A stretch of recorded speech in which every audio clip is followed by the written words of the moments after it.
बिस्मिल्लाहिर्रहमानिर्रहीम। This is the class for logic and critical thinking. आज जो है हम नया टॉपिक स्टार्ट कर रहे हैं, दैट इज़ कैटेगोरिकल सैलोजिज़म। सो जिस तरह सैलोजिज़म के डिफिनीशन में पहले हम पढ़ चुके हैं, सैलोजिज़म वो टाइप ऑफ आर्गूमेंट्स होते हैं जहाँ पे दो प्रेमिसेस और एक कंक्लूजन हो। सही, दो प्रेमिसेस और एक कंक्लूजन जिस आर्गूमेंट में हो उसे हम सैलोजिज़म कहते हैं। ठीक। सो कैटेगोरिकल सैलोजिज़म से क्या मुराद? सो कैटेगोरिकल सैलोजिज़म से मुराद के यहाँ पे तीन कैटेगोरिकल प्रोपोजिशंस होंगी। सही, पहले अभी तक जो हम पढ़ रहे थे वहाँ पे एटलीस्ट दो कैटेगोरिकल प्रोपोजिशंस होती हैं और उसके हम जो है मुख्तलिफ़ तरीक़ों से उसकी कैरेक्टरिस्टिक्स और उसकी वैलिडिटी और अनवैलिडिटी को चेक कर रहे थे। सही, सो इस चैप्टर में हम जो है दो या दो से ज़्यादा प्रेमिसेस हों और एक कंक्लूजन हो, मतलब एटलीस्ट तीन कैटेगोरिकल प्रोपोजिशंस जो हैं वो होती हैं, जिसमें से दो प्रेमिसेस होती हैं और एक उसका कंक्लूजन होता है। सो कैटेगोरिकल सैलोजिज़म क्या है? A deductive argument consisting of two premises and one conclusion, जिसमें दो प्रेमिसेस हों। डिडक्टिव आर्गूमेंट जिसमें दो प्रेमिसेस हों और एक कंक्लूजन हो। सही, सो उसे हम कैटेगोरिकल सैलोजिज़म कहते हैं। सही, अच्छा, थ्री कैटेगोरिकल पोजीशंस होती हैं इसमें, मतलब दो कैटेगोरिकल प्रोपोजिशन जो होंगी वो प्रेमिस होगी और तीसरा कैटेगोरिकल प्रोपोजिशन जो है वो क्या होगा? वो कंक्लूजन होगा। ठीक। अच्छा, इसके बाद फिर टर्म ऑफ कैटेगोरिकल सैलोजिज़म। सो जिस तरह हम कैटेगोरिकल प्रोपोजिशंस में डिस्कस कर चुके हैं कि दो किस्म के टर्म्स होते हैं, एक को हम सब्जेक्ट कहते हैं और दूसरे को हम प्रेडिकेट कहते हैं। ठीक, सब्जेक्ट वो होता है जिसके बारे में क्लेम होता है या जो सेंटेंस के स्टार्ट में आता है। ठीक, प्रेडिकेट वो होता है जो सब्जेक्ट को एक्सप्लेन करता है या जो सेंटेंस के लास्ट में आता है, उसे हम प्रेडिकेट कहते हैं। ठीक, लेकिन कैटेगोरिकल सैलोजिज़म में टर्म्स वही हैं, लेकिन उन टर्म्स को जो है उसके आर्डर के बुनियाद पे तीन कैटेगरीज़ में डिवाइड किया गया है। ठीक, आर्डर के बुनियाद पे तीन कैटेगरीज़ में डिवाइड किया गया है और ये एक्चुअली यहाँ ये तीन फॉर्म जो हैं आपको समझने की ज़रूरत है।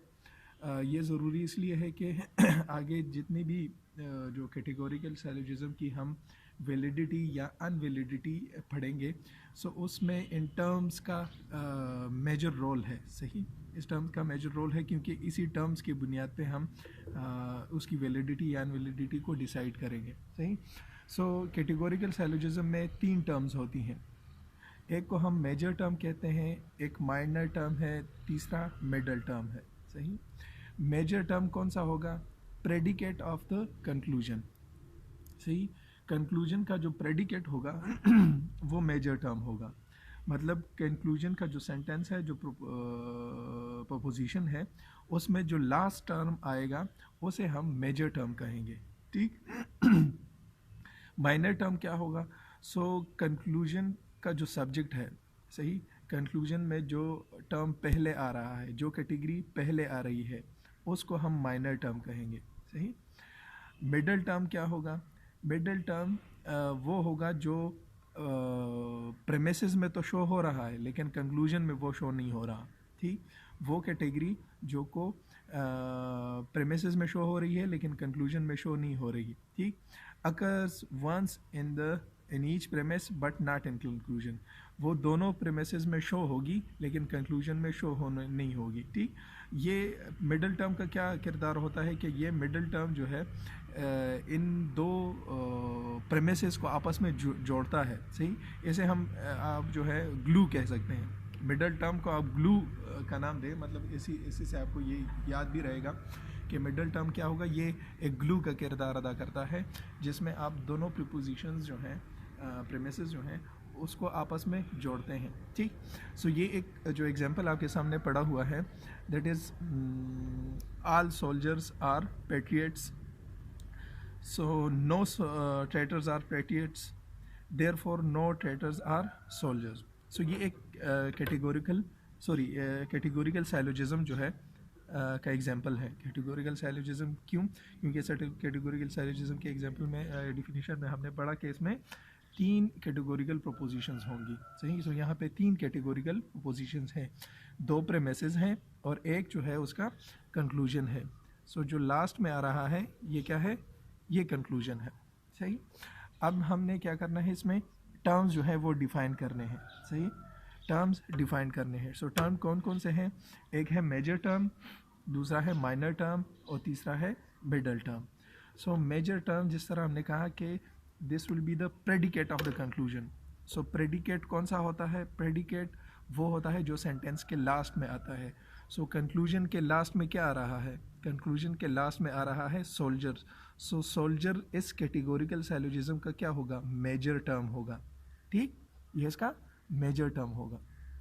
दूसरा माइनर टर्म क्या होगा? Minor term is the subject of the conclusion. So conclusion का जो सब्जेक्ट है वो माइनर टर्म होगा, सही। सो ये मेजर टर्म हुआ and the traitors will be the minor term, ठीक। अच्छा, फिर मिडल टर्म। मिडल टर्म क्या है? Occurs once in each premise but not in the conclusion. वो चीज़ जो प्रेमिस में 2 दफ़ा रिपीट हुई होती है लेकिन कंक्लूजन में वो चीज़ जो है वो दिखाई नहीं देती, ठीक। सो यहाँ पे लेट से अगर आप देखें, सो पहले में एक टर्म सोल्जर है, सोल्जर कंक्लूजन में दिखाई दे रहा है, मौजूद है, ठीक। दूसरा है ट्रेटर्स, सो ट्रेटर्स भी दिखाई दे रहा है, वो कंक्लूजन में है। कौन सी चीज़ नहीं है? That is पैट्रियार्ट। पैट्रियार्ट जो है वो कंक्लूजन में नहीं है। सो पैट्रियार्ट को हम क्या कहेंगे कि पैट्रियार्ट क्या है? ये दोनों मिडल टर्म है, सही। मिडल टर्म क्यों? क्योंकि जिस तरह मैंने कहा ये ग्लू का किरदार अदा करती है। सो ये दोनों प्रेमिसेस को क्या कर रही हैं? जोड़ रही हैं, ठीक। और उसी जोड़ के बुनियाद पे आप ये कंक्लूजन जो है उसका क्लेम कर रहे हैं, ठीक। सो 3 टर्म्स जो हैं इसी तरीके से डिफ़ाइन होगी और ये याद रखना जो है ज़रूरी है क्योंकि इसी पे सारी हमारी आगे डिस्कशन जो है वो होगी। मेजर टर्म क्या होगा? Conclusion subject predicate of the conclusion. मतलब कंक्लूजन के आप सिंपली ये जहन में रखिए कि प्रेडिकेट हमेशा जो है सेंटेंस के लास्ट में आता है। सो कंक्लूजन के सेंटेंस में जो लास्ट में कैटेगरी आएगी वो मेजर टर्म होगा, जो पहले कैटेगरी आएगी वो माइनर टर्म होगा, और वो कैटेगरी जो प्रेमिस में शो हो रही है लेकिन कंक्लूजन में शो नहीं हो रही, और एटलीस्ट वो 2 दफ़ा रिपीट होगी, सही। सो प्रेमिसेस में आप देखें तो कौन सी चीज़ 2 दफ़ा रिपीट हो रही है? सोल्जर जो है वो एक ही दफ़ा आया है, ट्रेटर भी एक ही दफ़ा आया है, पैट्रियट ही एक वाहिद टर्म है जो 2 दफ़ा रिपीट हुआ है। सो जो एटलीस्ट रिपीट हो और वो कंक्लूजन में नज़र ना आए, सो उसे हम क्या कहेंगे? उसे हम मिडल टर्म कहेंगे, ठीक। सो इन आर्डर टू डिसाइड कि आप लेट्स से आपके सामने एक आर्गूमेंट पड़ा हुआ हो और आप जो है उसमें से टर्म ढूंढना चाहें, सो उसके लिए तरीका ये होगा कि स्टार्ट विद द कंक्लूजन। सबसे पहले जो है टर्म्स को डिफ़ाइन करने के लिए कि इसमें मेजर टर्म कौन सा है, माइनर टर्म कौन सा है, सो आपने क्या करना है? सबसे पहले उस कंक्लूजन से स्टार्ट करना है। सो उस कंक्लूजन से आप स्टार्ट करके ही डिसाइड कर सकते हैं कि कौन सा मेजर टर्म है और कौन सा माइनर टर्म है, सही। अब जो है आगे टर्म्स अगर आपको याद हो गए और उसकी समझ आ गई, सो फिर हम कुछ एट्रीब्यूट्स हैं, जिस तरह कैटेगोरिकल प्रोपोजिशंस के कुछ एट्रीब्यूट्स हमने पढ़े थे, कुछ कैरेक्टरिस्टिक्स हमने पढ़े थे, इसी तरीके से कैटेगोरिकल साइलोजिज्म के भी कुछ कैरेक्टरिस्टिक हैं, सही। एक उसका स्टैंडर्ड फॉर्म है कि in order to decide the validity of a categorical syllogism, सबसे पहले हमने उसे स्टैंडर्ड फॉर्म में लाना है, सही। सो उसका एक स्टैंडर्ड फॉर्म होता है, उसका मूड होता है और उसकी फिगर होती है, सही। सो जब ये तीनों चीज़ें डिफ़ाइन हो जाएं, स्टैंडर्ड फॉर्म डिफ़ाइन हो जाए, आप कैटेगोरिकल साइलोजिज्म को स्टैंडर्ड फॉर्म में ले आएँ, उसका मूड डिफ़ाइन हो जाए और उसकी फ़िगर डिसाइड हो जाए, ठीक। सो फिर आप इस पोजीशन में होंगे कि आप डिसाइड कर पा सकें कि वेदर ये आर्गूमेंट जो है ये वैलिड है या इनवैलिड है, ठीक। सो वन बाय वन इसको हम डिस्कस करते हैं। अच्छा, सो सबसे पहले standard form of categorical syllogism. So categorical syllogism का स्टैंडर्ड फॉर्म क्या होगा? सो स्टैंडर्ड फॉर्म ये होगा कि all the 3 statements are standard form of categorical proposition. उसमें जो 3 स्टेटमेंट शो हो रही होती हैं, जिस तरह यहाँ एग्जांपल में हमने देखा, all soldiers are patriots, no traitors are patriots, therefore no traitors are soldier. So जो तीनों स्टेटमेंट्स होंगी वो तीनों स्टेटमेंट्स क्या होंगी, वो कैटेगोरिकल प्रोपोजिशंस होंगी, standard form of categorical propositions होंगी, सही। और standard form of categorical propositions already जो है आप जानते हैं वो क्या है, वो 4 पॉसिबल कैटेगोरिकल प्रोपोजिशंस है। एक ए स्टेटमेंट है दैट इज़ यूनिवर्सल अफर्मेटिव, जिसे हम कहते हैं ऑल SRPs, ठीक। दूसरा है E statement that is universal negative, no SRP। तीसरा है particular positive I that is some SRP, और दूसरा है particular negative that is some SR not P। So तीनों स्टेटमेंट जो है वो इन 4 कैटेगरीज में से एक कैटेगरी लाजमन होगी, ठीक। हर 3 प्रोपोजिशन जो है इन तीनों में से एक ज़रूर होगा, ठीक। दूसरा स्टैंडर्ड फॉर्म के लिए दूसरी शर्त क्या है, the 2 occurrences of each term are identical, सही। 2 टर्म जो है वो तीनों स्टेटमेंट्स में हर एक टर्म जो है वो उसकी अकरेंसेस जो है वो 2 दफ़ा ज़रूर होगी, सही। मतलब पूरे आर्गुमेंट में वो कैटेगरी, वो टर्म जो है वो 2 दफ़ा ज़रूर रिपीट होगा, ठीक। लाइक अगेन मैं उसी एग्जांपल की तरफ जाता हूँ कि लेट्स से यहाँ पे एक टर्म जो है वो सोल्जर है, सही। सो सोल्जर यहाँ पे देखे 2 दफ़ा रिपीट हुआ है, पहले प्रेमिस में रिपीट हुआ है, फिर कंक्लूजन में रिपीट हुआ है। फिर ट्रेटर एक टर्म है, सो ट्रेटर अगेन प्रेमिस में रिपीट हुआ है और कंक्लूजन में दोबारा रिपीट हुआ है। तीसरा टर्म जो है वो पैट्रियट है, जो मिडिल टर्म है, सो अगेन वो पहले प्रेमिस में रिपीट हुआ है और दूसरे प्रेमिस में रिपीट हुआ है, ठीक। सो दूसरा शर्त क्या है कि the 2 occurrences of each term are identical, मतलब हर एक टर्म जो है वो एटलीस्ट 2 दफ़ा रिपीट होगा। अच्छा, तीसरा शर्त क्या है, each term is use in the same sense throughout the argument, जो भी टर्म यूज़ होगा वो इन द सेम सेंस जो है वो यूज़ होगा। मतलब जिस तरह हमने इक्विवोकेशन में या एम्फिबोली में पढ़ा था कि हम बाज़ दफ़ा फेलिसी क्रिएट होती है जब हम एक लफ्ज़ से जो है 2 मानी या 2 मतलब लेते हैं, ठीक। सो यहाँ पे जो भी टर्म यूज़ होगा वो एक ही मानी में यूज़ होगा, एक सेंस में यूज़ होगा। ऐसे नहीं होगा कि प्रीमिस में जो है उससे एक मानी ली जाए, एक मीनिंग ली जाए और कंक्लूजन में उससे दूसरी मानी जो है वो ली जाए, ठीक। फोर्थ कंडीशन क्या है, the major premise is listed first and the minor second and the conclusion last, सही। मेजर प्रीमिस जो है वो पहले आएगा, माइनर प्रीमिस जो है वो सेकंड पोजीशन में आएगा एंड द कंक्लूजन जो है वो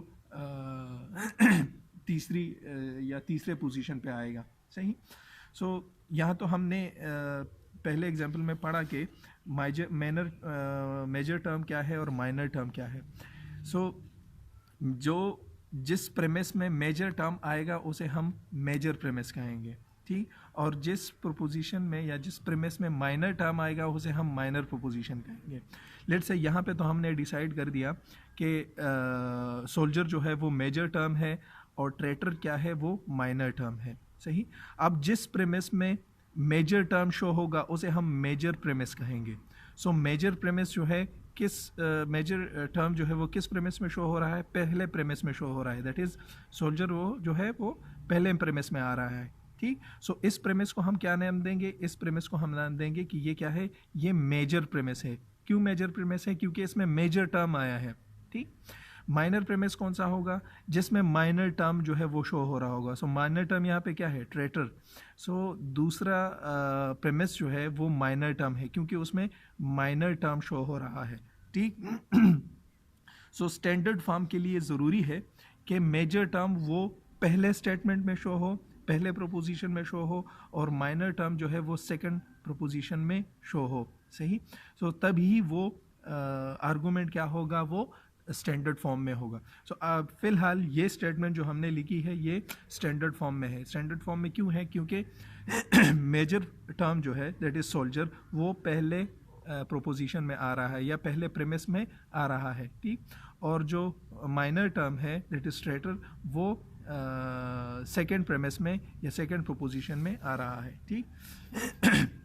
सो ये फोर्थ जो कंडीशन है ये भी स्टैंडर्ड फॉर्म के लिए ज़रूरी है कि the major premise is listed first. Major premise जो है वो पहले शो होगा आर्गूमेंट में। मेजर प्रेमिस कौन सा होगा? जिसमें मेजर टर्म शो होगा, ठीक। Minor and the minor second, minor जो है वो सेकंड पोजीशन में आएगा, और माइनर प्रेमिस हमें किसे कहते हैं? जिसमें माइनर टर्म शो होगा, सही। एंड द कंक्लूजन लास्ट, और कंक्लूजन वो डेफिनेटली लास्ट में ही शो होगा, ठीक। सो अभी एक आपके सामने दो एग्जांपल्स हैं। that is, all soldiers are patriots, no traitors are patriots, and therefore no traitors are soldiers, सही। तो जिस तरह मैंने पहले कहा कि ये क्या है, ये स्टैंडर्ड फॉर्म में है। स्टैंडर्ड फॉर्म में क्यों है? क्योंकि स्टैंडर्ड फॉर्म की जितनी कैरेक्टरिस्टिक है वो हम इस पे अप्लाई करते हैं, तो वो क्या होगी, वो उसको सेटिस्फाई कर रही हैं। पहला स्टेटमेंट क्या कह रहा है? That all three statement are standard form of categorical proposition. So आया ये स्टैंडर्ड फॉर्म में है? हाँ, तो ये है किस तरीके से? आल सोल्जर्स आर पेट्रियट्स, ये कौन सा स्टेटमेंट है? आल SRP, ये ए स्टेटमेंट है, ठीक। No traitors are patriots, so again ये standard form of categorical proposition है। किस तरीके से? क्योंकि ये ई स्टेटमेंट को शो करता है, सही। अगेन लास्ट जो है therefore no traitors are soldiers, again ये किस स्टेटमेंट को शो कर रहा है? ई स्टेटमेंट को शो कर रहा है। सो पहला कंडीशन जो है वो सेटिस्फाई हो गया, जिसमें कहते हैं कि all three statements are standard form of categorical proposition. तीनों स्टेटमेंट जो होंगी वो standard form of categorical propositions होंगी। सो ये standard form of categorical propositions हैं। दूसरा क्या कहता है? The two occurrences of each term identical, हर एक टर्म जो है वो दो दफ़ा रिपीट होगा, सही। हर टर्म जो है वो दो दफ़ा रिपीट होगा। सो टर्म को डिसाइड करने से पहले आपने क्या करना है कि कंक्लूजन को देखना है कि कंक्लूजन क्या कहता है। सो कंक्लूजन जो है उसमें लास्ट जो आएगा वो क्या होगा? वो मेजर टर्म होगा, ठीक। और जो पहले आएगा वो क्या होगा? माइनर टर्म होगा। या आप ये भी कह सकते हैं कि जो सब्जेक्ट है वो कंक्लूजन का वो माइनर टर्म होगा, और जो प्रेडिकेट है कंक्लूजन का वो मेजर टर्म होगा। सो हर एक टर्म जो है वो दो दफ़ा रिपीट होगा। सो सोल्जर दो दफ़ा रिपीट हुआ है, हाँ बिल्कुल हुआ है, एक कंक्लूजन में है, दूसरा प्रेमिस में है। ट्रेटर दो दफ़ा रिपीट हुआ है, हाँ बिल्कुल हुआ है, एक कंक्लूजन में हुआ है, दूसरा प्रेमिस में हुआ है। तीसरा जो टर्म है वो मिडल टर्म है, वो टर्म जो प्रेमिस में शो होता है लेकिन कंक्लूजन में शो नहीं होता, उसे हम मिडल टर्म कहते हैं। सो आया मिडल टर्म दो दफ़ा रिपीट हुआ है? बिल्कुल हुआ है, दोनों प्रेमिस में वो रिपीट हुआ है। सो दूसरी कंडीशन भी सेटिस्फाई हो गई। तीसरी कंडीशन क्या है? Each term is use in the same sense throughout the argument. हाँ, तकरीबन सोल्जर्स से जो हम मानी ले रहे हैं वो मानी जो है through out the argument same है। पेट्रियाट से जो हम मानी ले रहे हैं वो मानी भी सेम है, और ट्रेटर से जो हम मानी ले रहे हैं वो भी तकरीबन तीनों कैटेगोरिकल प्रोपोजिशंस में क्या है? सेम है। तो ये कंडीशन भी सेटिस्फाई हो गई। तीसरा क्या है? The major premise is listed first in the major premise is listed first, major premise जो है वो पहले लिखा जाएगा। सो यहाँ पे मेजर टर्म क्या है? सोल्जर। सो होना ये चाहिए कि सोल्जर पहले प्रेमिस में शो हो, तो शो हुआ है, हाँ बिल्कुल हुआ है, ठीक। और माइनर प्रेमिस जो है वो सेकंड पोजीशन में हो। माइनर प्रेमिस कौन सा होगा? जिसमें माइनर टर्म शो होगा। सो माइनर टर्म्स ट्रेटर है और वो सेकंड पोजीशन में शो हुआ है। सो अगेन ये कंडीशन भी सेटिस्फाई हो गई। सो हम कह सकते हैं कि ये स्टैंडर्ड फॉर्म में है, ठीक। अब हम इसकी वैलिडिटी या अनवैलिडिटी जज जो है वो कर सकते हैं, ठीक। लेकिन वैलिडिटी और अनवैलिडिटी को जज करने से पहले हमने दो चीज़ें और भी पढ़नी है, that is mood and figure. वो अभी हम आगे पढ़ेंगे। अभी एक दूसरा एग्जांपल आपके सामने पड़ा हुआ है, that all water colours are paintings, some water colours are master pieces, therefore some paintings are master pieces. हमने ये अब देखना है कि ये स्टैंडर्ड फॉर्म में है या नहीं है। अगर नहीं है तो किस तरीके से हम इसको स्टैंडर्ड फॉर्म में कन्वर्ट कर सकते हैं, ठीक। सो स्टैंडर्ड फॉर्म अगेन उसके जो कंडीशंस है वो क्या है कि तीनों आर्गूमेंट, तीनों कैटेगोरिकल प्रोपोजिशंस जो होंगी वो स्टैंडर्ड फॉर्म में होंगी, सही। सो स्टैंडर्ड फॉर्म में हैं, हाँ बिल्कुल हैं। All water colours are paintings, तो ये अगेन कौन सी स्टेटमेंट है? ये ए स्टेटमेंट है और standard form of categorical proposition है। Some water colours are master pieces, so again ये भी जो है आई स्टेटमेंट है, that some SRP। And therefore some paintings are master pieces. Again ये भी जो है क्या है, स्टैंडर्ड फॉर्म में है। कौन सा स्टैंडर्ड फॉर्म है ये, अगेन आई स्टैंडर्ड फॉर्म है, that some S are P. ठीक, सो पहली कंडीशन तो सेटिस्फाई हो गई। दूसरा, the two occurrences of each term is identical. हर एक टर्म जो है वो 2 दफ़ा रिपीट होगा। सो अगर यहाँ पे हम देखें, लेट्स से ये कंक्लूजन है, सही। Therefore some paintings are master pieces. So master pieces क्या हैं, ये मेजर टर्म हुआ, और पेंटिंग्स क्या है, ये माइनर टर्म हुआ। सो मेजर टर्म 2 दफ़ा रिपीट हुआ है, हाँ बिल्कुल हुआ है। यहाँ पर भी मास्टर पीसेस शो हुए हैं, और प्रेमिस में भी मास्टर पीसेस शो हुए हैं। ठीक, पेंटिंग्स जो माइनर टर्म है कंक्लूजन में 1 दफ़ा शो हुआ है, और प्रेमिस में भी 1 दफ़ा शो हुआ है। सो अगेन क्या है, 2 दफ़ा रिपीट हुए हैं। ठीक, तीसरा जो है वो क्या है, वो मिडल टर्म है। मिडल टर्म वो है जो कंक्लूजन प्रेमिसेस में शो हो लेकिन कंक्लूजन में शो ना हो, उसे हम मिडल टर्म कहेंगे। So middle term that is water colour. So again वो भी 2 दफ़ा शो हुआ है। सो ये कंडीशन भी सेटिस्फाई हो गई। तीसरी condition, each term is use in the same sense throughout the argument. हर एक टर्म जो है वो सेम मीनिंग में रिपीट होना चाहिए। सो अगेन तीनों स्टेटमेंट जो है, दैट इज़ पेंटिंग, मास्टरपीस या वाटर कलर, वो एक ही मानी में रिपीट हुए हैं। सो ये कंडीशन भी सेटिस्फाई हो गई। तीसरी कंडीशन क्या है, the major premise is listed first and the minor premise is listed second and the conclusion third। पहले मेजर प्रेमिस आएगा, फिर माइनर प्रेमिस आएगा, और लास्ट पे कंक्लूजन आएगा। सो आया ये कंडीशन सेटिस्फाई हो रही है?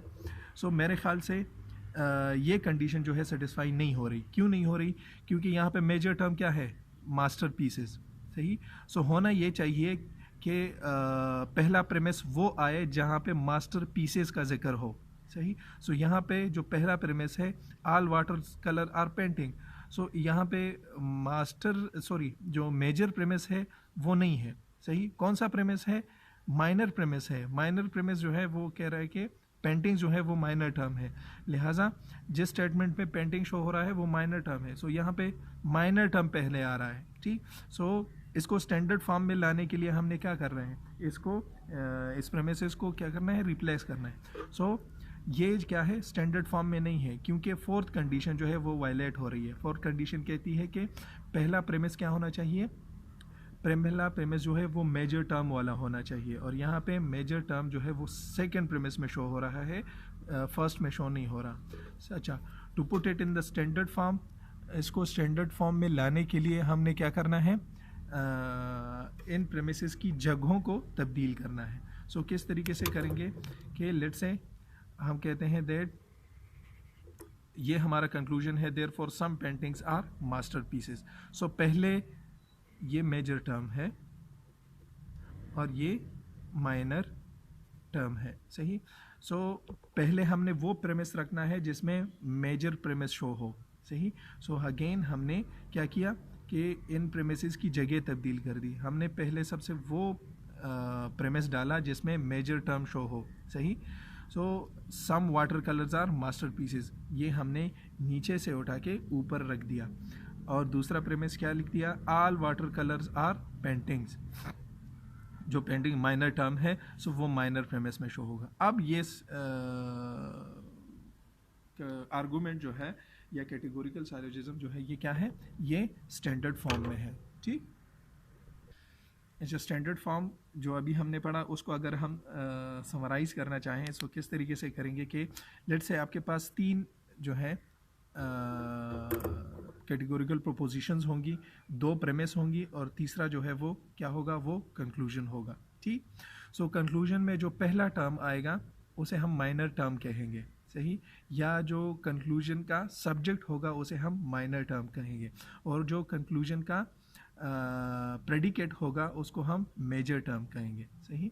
सो स्टैंडर्ड फॉर्म के लिए क्या होना चाहिए, स्टैंडर्ड फॉर्म के लिए ये होना चाहिए कि जो मेजर टर्म है वो मेजर प्रेमिस में शो हो, मतलब यहाँ पे भी शो हो सकता है और यहाँ पे भी शो हो सकता है, लेकिन वो उसका शो होना पहले प्रेमिस में लाजमी है। मेजर टर्म का पहले प्रेमिस में शो होना जो है वो लाजमी है, और तभी हम कहेंगे इसको major premise containing the major term, सही, वो प्रेमिस जहाँ पे मेजर टर्म मौजूद हो। सो ये मेजर टर्म जो कंक्लूजन का प्रेडिकेट होगा वो पहले प्रेमिस में उसका आना लाजमी है, आया सब्जेक्ट की जगह हो या प्रेडिकेट की जगह हो, लेकिन वो पहले प्रेमिस में लाजमन शो होगा, सही। और उस पहले प्रेमिस को फिर हम क्या कहेंगे, जिसमें मेजर टर्म हो उसको हम मेजर प्रेमिस कहेंगे, ठीक।